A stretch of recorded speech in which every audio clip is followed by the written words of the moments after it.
Morning students. आज हम mid point circle algorithm के बारे में पढ़ेंगे। पिछले लेक्चर में हमने ब्रेजनहेम्स लाइन ड्राइंग एल्गोरिथम के बारे में पढ़ा था कि with the help of Bresenham's line हम कैसे लाइन को आसानी से ड्रॉ कर सकते हैं। उससे पहले हमने डीडीएल लाइन एल्गोरिथम पढ़ा था। उसी की कंटिन्यूएशन में है आज हम मिड पॉइंट सर्कल एल्गोरिथम पढ़ेंगे। Mid point circle algorithm is almost similar to Brazenham's line drawing algorithm। इसी ब्रेजनहेम लाइन ड्राइंग एल्गोरिथम की तरह ही है।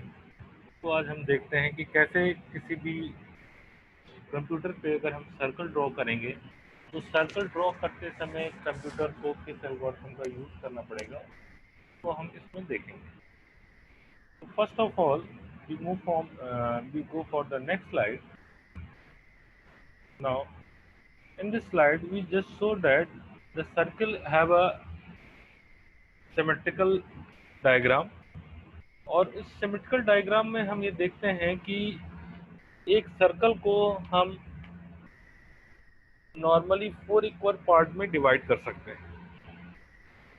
4 इक्वल पार्ट में अगर आपको सर्कल को डिवाइड करना है तो along the axis, x axis और वाई एक्सिस के अलोंग आप किसी सर्कल को बड़े आराम से 4 इक्वल पार्ट में डिवाइड कर सकते हैं।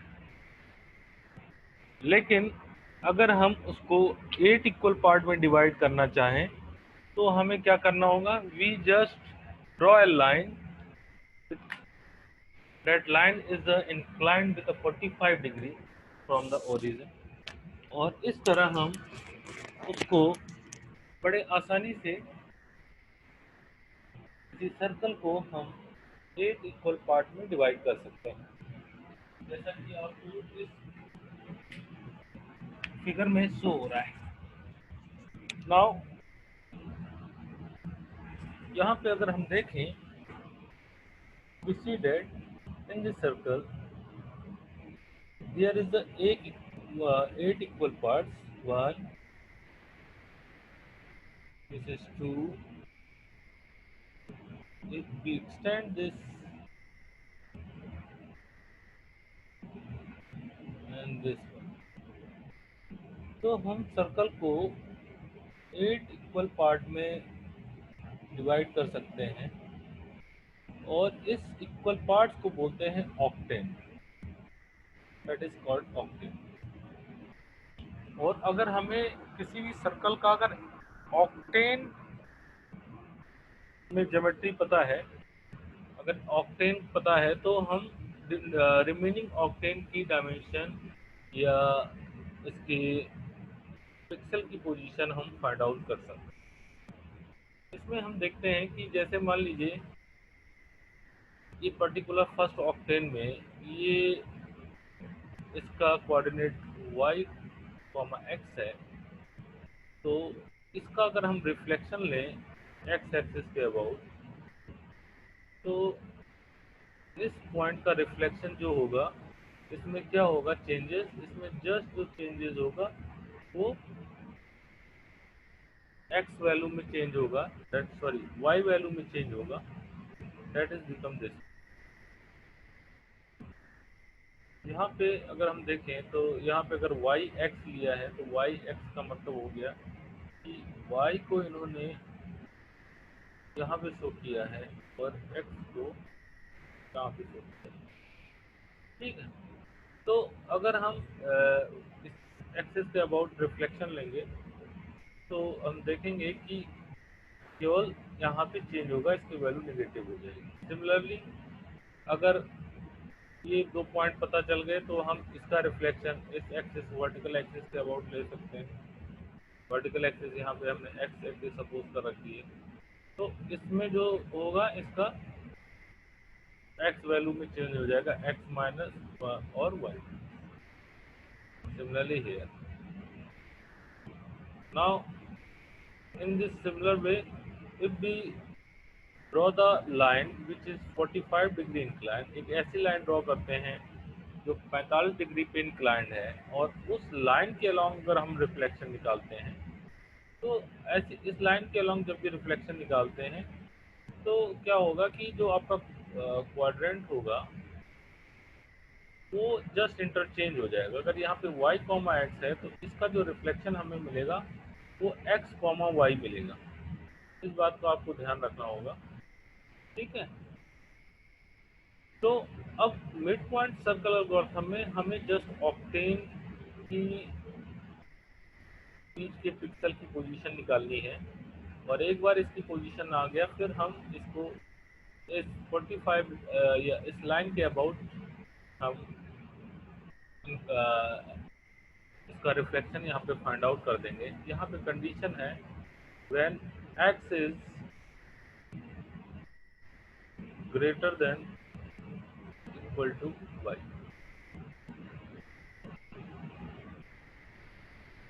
जब x की वैल्यू y के बराबर या y से ज़्यादा होने लगे तो हम वहाँ पे स्टॉप हो जाएंगे, यानी x इक्वल टू वाई हो गया, this is a line of x equal to y. Then ये जो आपका क्वाड्रेंट है जस्ट रिवर्स होना स्टार्ट हो जाएगा, ठीक है। तो जनरली जो इक्वेशन होती है सर्कल की, इक्वेशन आपने पढ़ी होगी, x square plus y square equal to r square, ये आपने सर्कल की इक्वेशन पढ़ी। This is the equation of the circle when it is passes through the origin, ठीक है। और 0,0 और r इज द रेडियस। तो इसी सर्कल की इक्वेशन हमें यहाँ पे यूज़ करना है, और इस सर्कल की इक्वेशन से ही हमें इसका डिसीजन पैरामीटर निकालेंगे। तो आगे हम चलते हैं डेरिवेशन पार्ट पे। Now in mid point circle algorithm, the mid point circle algorithm is very similar to a Brazenham's approach. It is based on the following functions for testing and spatial relationship between arbitrary point x comma y and a circle radius centered at the origin. तो suppose हमने एक circle की equation ली है, यहाँ पे आपको ये जो इक्वेशन दिख रही है, दिस इक्वेशन बिकम, ये जो आपको इक्वेशन यहाँ पे है, this equation is that is x square plus y square minus r square,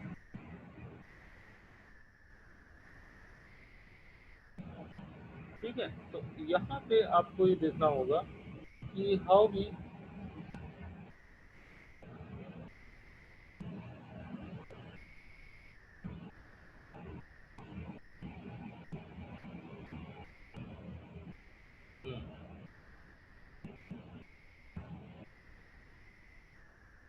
तो यहाँ पे हमें ये देखना होगा कि ये जो सर्कल की इक्वेशन है, when x square plus y square minus r square equal to, अगर ये ज़ीरो है, in that case x y जो है वो सर्कल पे आना चाहिए।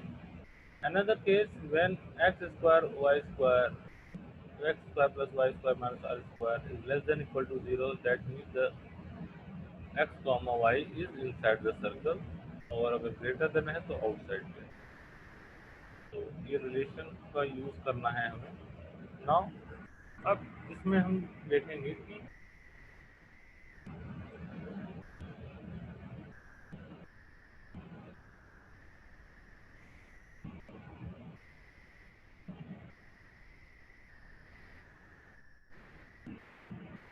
now considering the coordinate of the point halfway between the pixels, यहाँ पे हमें देखना होगा कि x और y का जो क्वाड्रेंट है वो कैसे चेंज हो रहा है।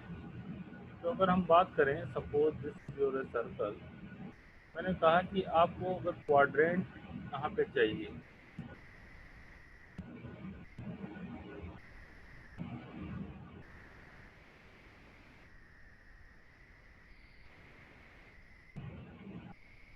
अगर आपको यहाँ पे क्वाड्रेंट चाहिए तो आप देखेंगे कि this is x and this is Y,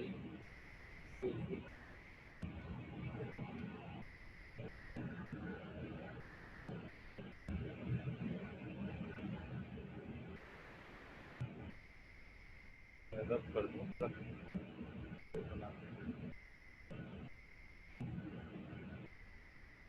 ना। अगर हम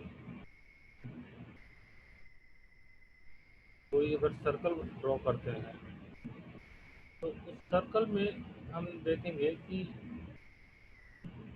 एक्स और वाई की वैल्यू अगर हम स्टार्ट करते हैं यहाँ से तो और मूव करेंगे यूँ डाउनवर्ड डायरेक्शन में, तो हम देखेंगे कि y की वैल्यू तो कम होगी लेकिन x की वैल्यू हमेशा इंक्रीज होगी। तो y की वैल्यू हमेशा डिक्रीज होगी और x की वैल्यू इंक्रीज करेगी अगर हम टॉप से बॉटम की तरफ बढ़ते हैं।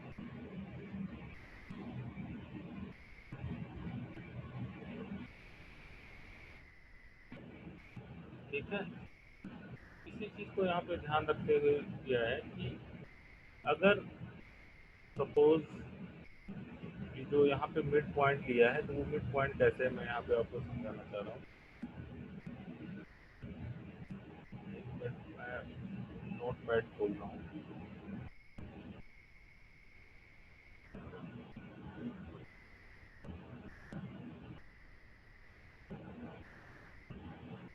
नाउ इसमें हम आते हैं। इसमें अगर हम मान लेते हैं suppose this is your x axis and this is Y,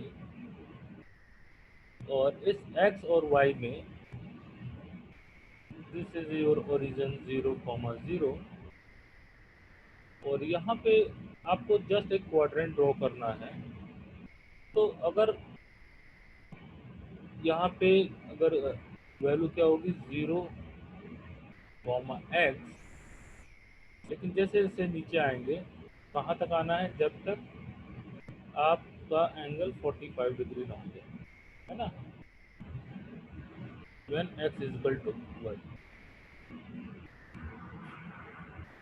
तो यहाँ पे आप देखेंगे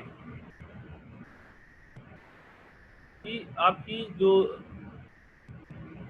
y वैल्यू है, y value is always decreasing और x की वैल्यू हमेशा इंक्रीज करेगी।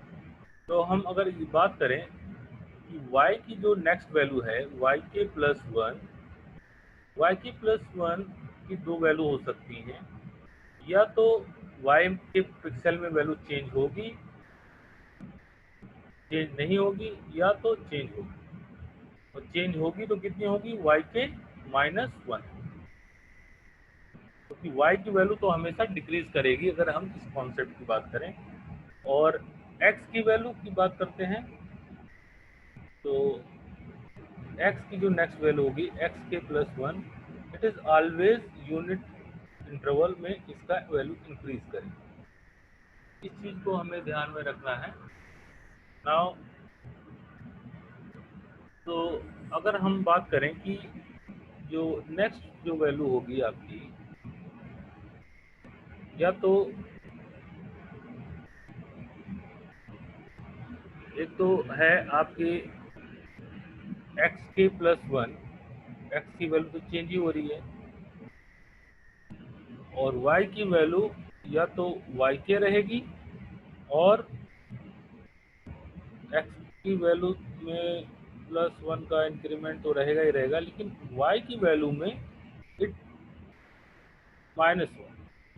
तो अगर हम जब मूव करेंगे अलोंग द क्वाड्रेंट ऑक्टेंट तो ये दो पैरामीटर होंगे, इन्हीं पैरामीटर पे डिसाइड होगी y की value. Now mid point circle algorithm में हमें क्या करना है, हमें जस्ट इन दो कोऑर्डिनेट का मिड पॉइंट निकालना है। ये जो दो क्वाड्रेंट हैं इन दो क्वाड्रेंट का आपको मिड पॉइंट निकालना है। तो मिड पॉइंट निकालने का फॉर्मूला क्या होता है, a plus B by two. तो x के प्लस वन और x के प्लस वन अगर इनको ऐड कर दें इनका मिड पॉइंट क्या आएगा,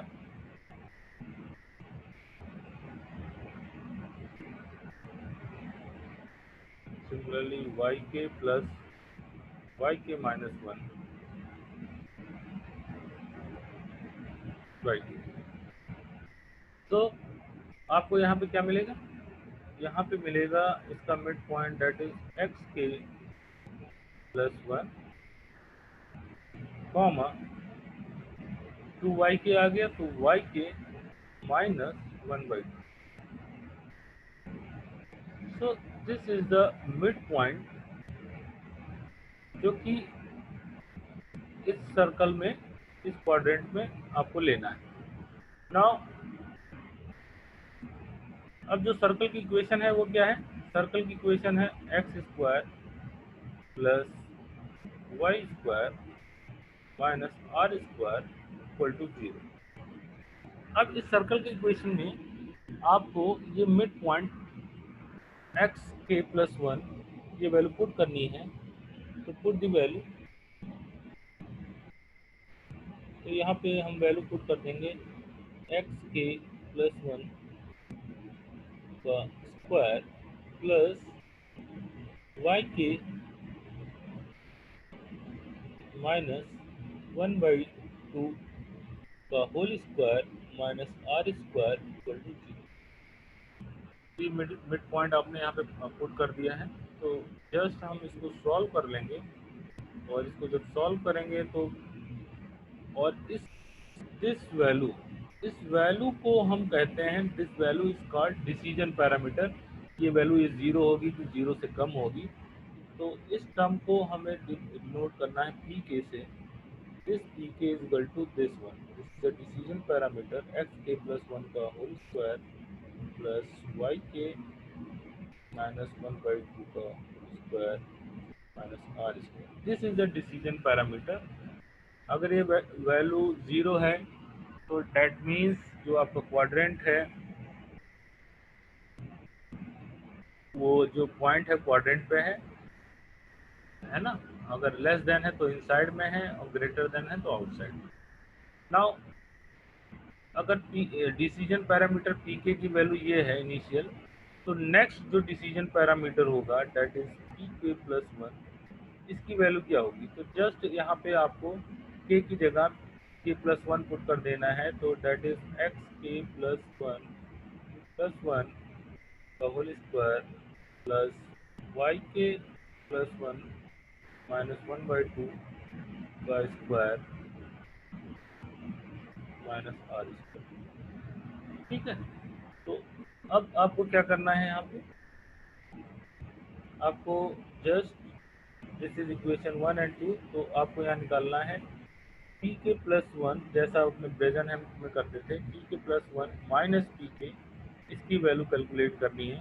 तो इसकी वैल्यू जब कैलकुलेट करोगे तो एक्स के प्लस वन, क्योंकि मैंने बताया कि एक्स की वैल्यू में हमेशा प्लस वन का इंक्रीमेंट होगा। तो यहाँ पे हम जो एक्स के प्लस वन है इसको सिंपली हम लिख सकते हैं एक्स के प्लस वन इस तरह। लेकिन वाई के की जो नेक्स्ट वैल्यू है इसमें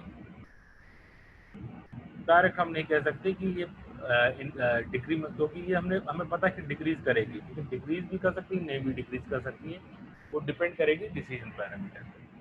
नाउ तो यहाँ पे जब हम वैल्यू पुट करेंगे तो just we write down as,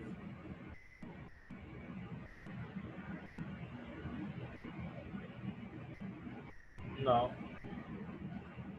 इसको लिख देते हैं x k plus one plus one plus one का square plus y k plus one, इसको एज इट इज रखना है, माइनस वन बाई टू का square minus r square minus x k plus one square minus y k minus one by two का whole square minus r. ठीक। अब इसको जब हम दोबारा पूरा सॉल्व करेंगे तो हमें जो मिलेगी value, that value is become p के, मैं यहाँ पे सॉल्व करने के बाद की वैल्यू रख देता हूँ। जो नेक्स्ट डिसीजन पैरामीटर होगा that p k plus one become equal to p k plus you will get, आप इसको सॉल्व कर लीजिएगा। मैं डायरेक्ट यहाँ पे रख दे रहा हूँ, this p k plus one equal to p k plus 2 times x k plus one plus y square k plus one minus y square k minus y k plus one minus y k. तो this is the next decision parameter. इस next decision parameter पे हमारी value depend करेंगी कि हमें क्या लेना है। ठीक है, तो this is the next decision parameter p k plus one, है ना।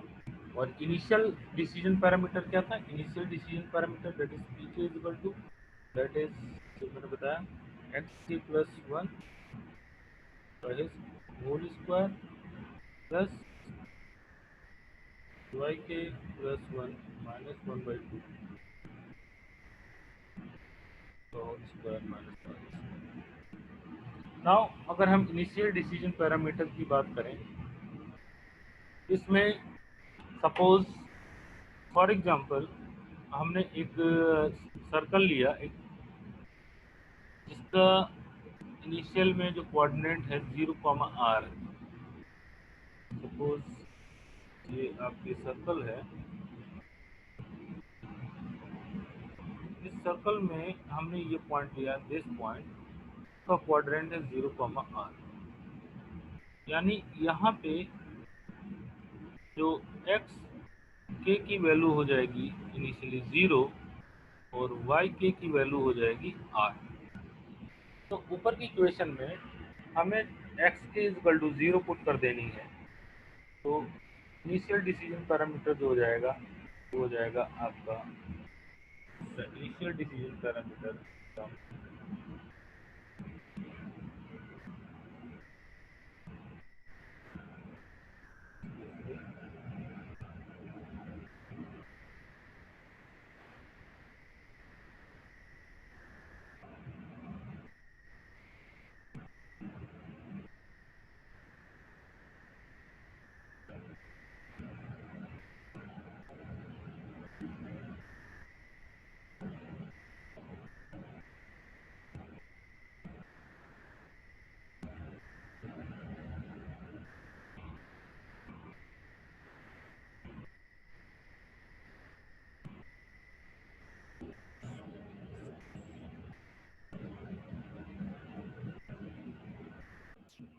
Now, so when we put the value, initial value xk is equal to 0 and yk is equal to r, so we get 0 plus 1 का whole square plus r minus 1 by 2 का whole square minus r square.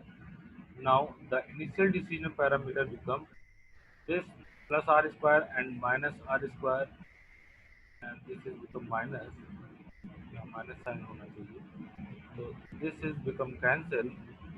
तो यहाँ पे आ जाएगा 1 plus 1 by 4 that is 5 by 4 minus r। तो इसमें हम 5 by 4 को जब सॉल्व करेंगे तो यहाँ पे डेसिमल वैल्यू मिलेगी, तो वी जस्ट टेक यहाँ पे इंटीग्रल वैल्यू ही लेनी है हमें, क्योंकि डेसिमल वैल्यू में फिर हमें राउंड ऑफ करना होगा, तो that is why we take integer value. That initial decision parameter become p k is equal to 1 minus r। ठीक है, तो इस तरह हम यहाँ पे आपका एक इनिशियल डिसीजन पैरामीटर है, और नेक्स्ट डिसीजन जो पैरामीटर है that is this one P k plus one. तो और यहाँ पे कंडीशन आपकी ये बनेगी, कंडीशन ये बनेगी कि अगर P k is less than 0 है, if p k is less than equal to 0, तो x की जो नेक्स्ट वैल्यू होगी x के plus one is equal to x k plus one, ये तो इंक्रीमेंट ही होगा, एंड वाई की जो नेक्स्ट वैल्यू होगी y k plus one, that is y k. Second condition, this is the condition one. Second condition, if decision parameter is greater than equal to zero, then x की जो next value है x के plus one equal to x k plus one, and y k plus one, y की जो next value है वो y के minus one. इस तरह हम क्वाड्रेंट के, सर्कल के क्वाड्रेंट हम फाइंड आउट करेंगे by putting this conditions. Now next case में हम इसमें एक एग्जांपल लेके इसको समझ सकते हैं। वी टेक एन एग्जांपल, एक एग्जांपल लेते हैं। सपोज आपको एक सर्कल ड्रॉ करना है, एक सर्कल है जिसका रेडियस है, the radius of the circle is 8। आपको एक सर्कल है जिसका रेडियस 8 है, इसके पिक्सेल्स निकालने हैं by using mid point circle algorithm. तो मिड पॉइंट सर्कल एल्गोरिथम के अकॉर्डिंग जो इनिशियल डिसीजन पैरामीटर है पी के,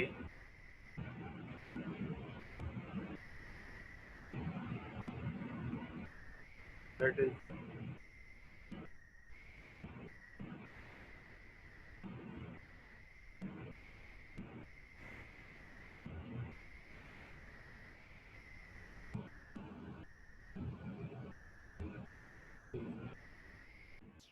नाउ, इसमें हमने एक एग्जांपल लिया है सर्कल का जिसमें रेडियस 8 है।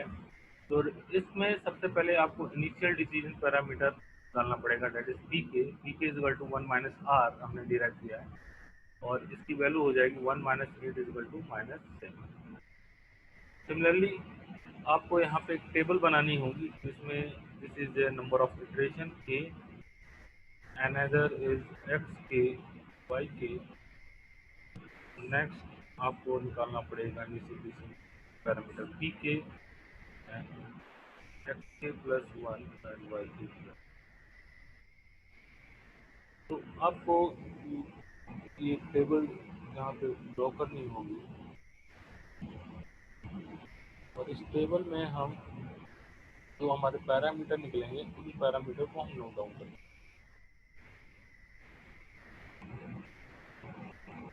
ठीक है, अब सबसे पहले हम स्टार्टिंग करते हैं इनिशियल कंडीशन में k इक्वल टू जीरो। आपका x के x जीरो था एंड y के रेडियस 8 था। इनिशियल डिसीजन पैरामीटर pk की वैल्यू आई -7, और when pk is -7 that is pk greater than zero.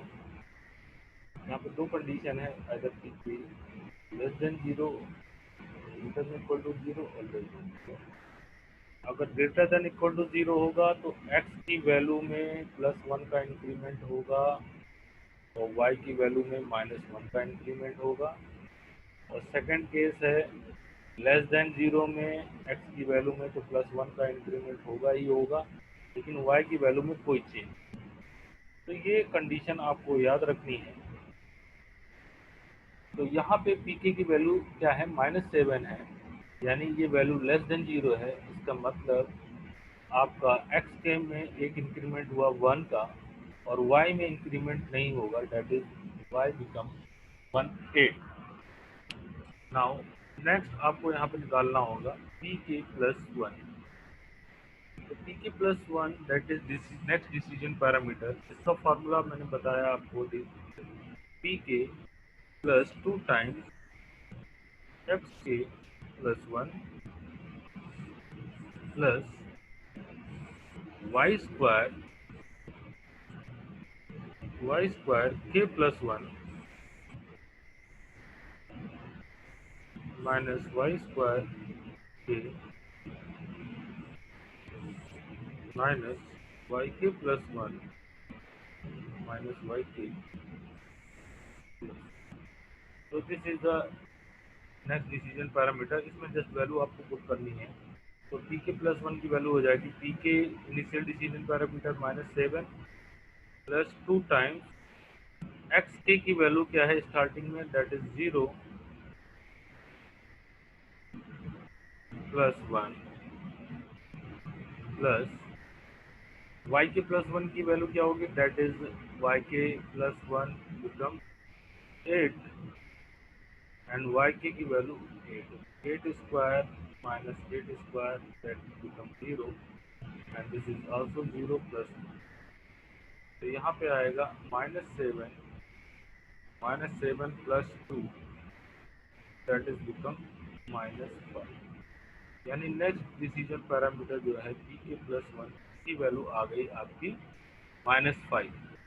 तो ये फर्स्ट इटरेशन होगा आपका, सॉरी यहाँ पे फर्स्ट इटरेशन में आपका 1,8 एक्स के वाई के है और नेक्स्ट डिसीजन पैरामीटर है -5 और again P k is less than 0, तो इसमें तो 1 का इंक्रीमेंट होगा ही होगा और y के प्लस 1 की वैल्यू में कोई इंक्रीमेंट नहीं होगा, डेट इज 2,8 ही रहेगा। तो इस तरह हम आगे प्रोसीड करेंगे। तो ये आपका था इटरेशन 1 का कैलकुलेशन। ऐसे ही सेकंड इटरेशन का कैलकुलेशन करेंगे। अगेन आप यहाँ पे निकालेंगे, आप नेक्स्ट आप करेंगे again you calculate P k plus 1, ठीक है। नाउ अब पी के प्लस 1 की वैल्यू हो जाएगी, जब पी के प्लस 1 बिकम, अब यहाँ पे आपका पी के की वैल्यू थी -5 प्लस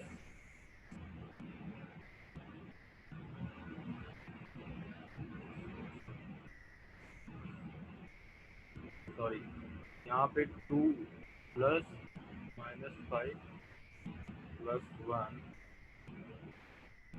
दैट इज, यहाँ पे 4 आना चाहिए, -4,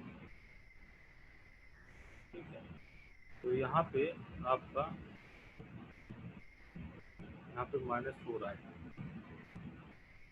तो ये भी -4 plus 2 into x k plus 1, x k हमारा कितना था, x k that is 1 plus 1 plus y में कोई चेंज नहीं था, y k plus 1 8 minus 8 square minus 8 square minus 0 plus 1, तो दैट इज सी के प्लस 1 की वैल्यू हो जाएगी -4 2 इंटू 2 प्लस 4 प्लस 1। तो इस तरह नेक्स्ट डिसीजन जो पैरामीटर हो जाएगा आपका यहाँ पे 1 आ जाएगा। तो अगेन हम सेकंड इटरेशन पे आ जाएंगे, दैट इज 2,8 और यहाँ पे इसकी वैल्यू है 1 और आपका x के प्लस 1 और y के प्लस 1 की वैल्यू जो हो जाएगी, क्योंकि p के प्लस 1 जो है वो ग्रेटर देन 0 है, दैट इज 3 और y की वैल्यू में यहाँ प्लस -1 का एक डिक्रीमेंट होगा, ठीक है, 3,7। तो यहाँ मैंने जैसे बताया था कि when p k is greater than equal to 0, तो ये डिसीजन पैरामीटर आपका लगेगा।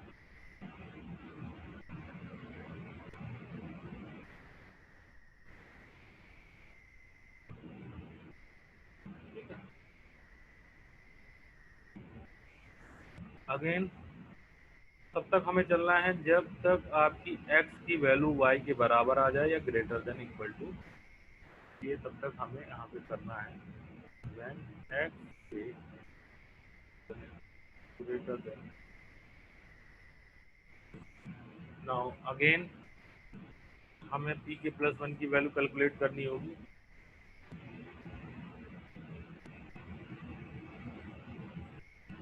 तो थर्ड इटरेशन करते हैं। थर्ड इटरेशन में अगेन p के प्लस 1 हम कैलकुलेट करेंगे। तो जब p के प्लस 1 वैल्यू कैलकुलेट करोगे तो ये वैल्यू आएगी थर्ड इटरेशन में आपकी जाके ये आनी चाहिए, ये आएगी -6। आप कर लीजिएगा, टाइम कंस्टेंट की वजह से मैं ये कैलकुलेशन आपको बता नहीं रहा हूँ। नाउ यहाँ पे वैल्यू पुट करोगे तो आपका यहाँ पे था, ये हो जाएगा 3,7 और ये वैल्यू होगी आपकी टीके की वैल्यू होगी -6। Again this is less than 0, तो ये हो जाएगा 4, ठीक है। इस तरह हम अनदर स्टेप पे जाएंगे। अगेन ये आपका 4,6 है, टी के +1 अगेन कैलकुलेट करोगे यहाँ पे आप। जो नेक्स्ट डिसीजन पैरामीटर है, ये आपकी वैल्यू नेक्स्ट स्टेप में आएगी 3। तो यहाँ पे 3 पुट करोगे, अगेन ये ग्रेटर देन 0 है, तो ये हो जाएगा 5। तो ये वैल्यू हो जाएगी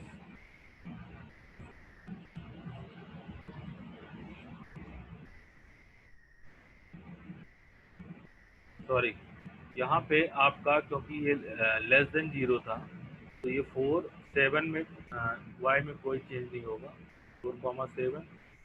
और यहाँ पे ये हो जाएगा 5,6। फिफ्थ इटरेशन में जाके आपका ये वैल्यू आ जाएगी 2।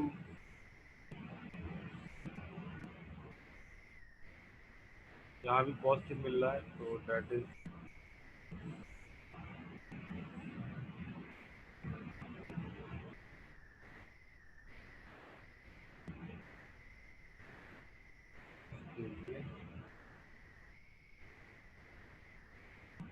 देखिए, ये फर्स्ट इटरेशन हो गया, सेकंड इटरेशन,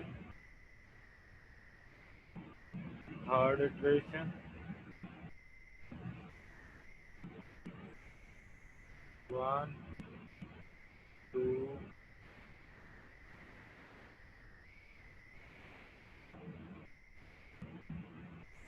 -7 -4, तो यहाँ पे आपका 1 आया था।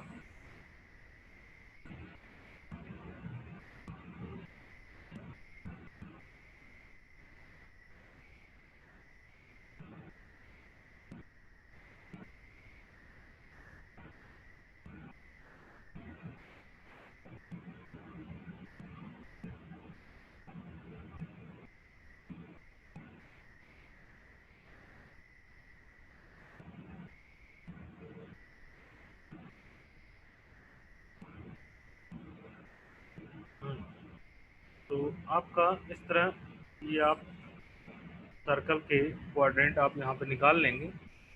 और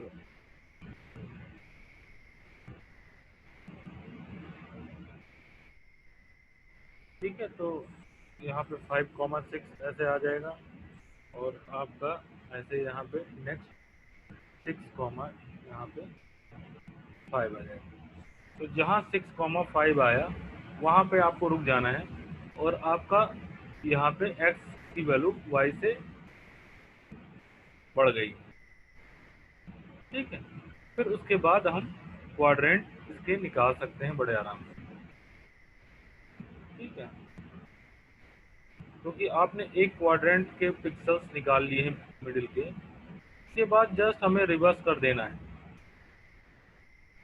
ठीक है। तो यहाँ पे 6,5 आ गया, देन 4,6,4 हो जाएगा, ठीक है। तो यहाँ पे जो हमारा आंसर होगा फाइनली जो हमें पिक्सेल्स मिलेंगे वो हम ऐसे लिख देंगे, 0,8, देन 1,8, देन 2,8 आया था आपका, उसके बाद 3,7, उसके बाद 4,7, देन 5,6, उसके बाद आपका यहाँ पे ये फिर रिवर्स चलेगा, 6,5, then 7,4, then 7,3, then 8,2, then 8,1, then 0,8, ठीक। अब ये आपने फर्स्ट इसके निकाल लिया, एक पूरा कंप्लीट क्वाड्रेंट का आपने निकाल लिया। आपने सर्कल का एक कंप्लीट क्वाड्रेंट का ये पिक्सल यहाँ पे निकाल लिए हैं। अब इन पिक्सल को निकालने के बाद आपको जस्ट कुछ नहीं करना है, बस इसका आपको रिफ्लेक्शन ले लेना है, तो ये क्वाड्रेंट मिल जाएगा, इसके पिक्सल आ जाएंगे, और फिर इनका जब रिफ्लेक्शन लोगे तो आपके बॉटम सर्कल का पिक्सल आ जाएगा। तो इस तरह हम इस क्वेश्चन को, मिड पॉइंट सर्कल एल्गोरिथम के क्वेश्चन को करते हैं। ठीक है, तो आई थिंक आज के लेक्चर के लिए इतना ही। नेक्स्ट लेक्चर में आपसे फिर से मिलेंगे। तब तक के लिए thank you very much for your patience.